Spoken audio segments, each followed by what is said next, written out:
La Cour de justice de la Communauté économique des États d'Afrique de l'Ouest, CEDEAO, a demandé au Mali de fournir d'ici au 28 août un mémoire justifiant les violations présumées des droits de Mokhtar Ouane et Bando, a-t-on appris vendredi auprès d'un avocat de ces deux anciens dirigeants de la transition.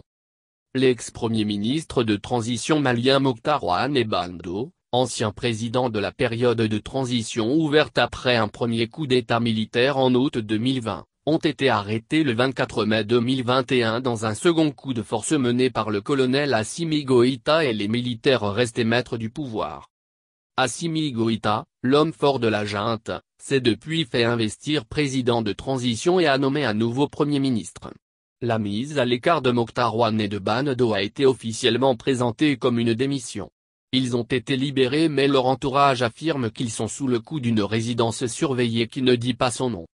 Une requête déposée par messieurs Bando et Mokhtar Ouane contre l'État du Mali a été enregistrée par le greffe de la Cour le 21 juillet 2021, a écrit la Cour de justice, dont le siège est à Abuja, au Nigeria, dans un communiqué publié vendredi par Mamadou Ismaïla Konaté, avocat des deux anciens dirigeants.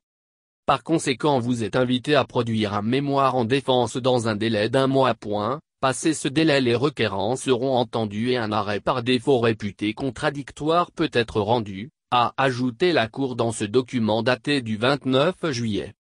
Les autorités, président et premier ministre compris, ont jusqu'au 28 août pour s'expliquer sur les violations des droits et libertés de messieurs Bando et Mokhtar Ouane, a souligné l'avocat sur Twitter. Il est demandé en l'occurrence d'enjoindre à l'État du Mali de lever tous obstacles de droit et de fait quant à l'exercice des droits et libertés de Bando et Mokhtar Ouane, a-t-il précisé à la AFP. Les colonels qui ont renversé le président Ibrahim Boubacar Keïta en août 2020 se sont engagés à rendre le pouvoir dans un délai de 18 mois.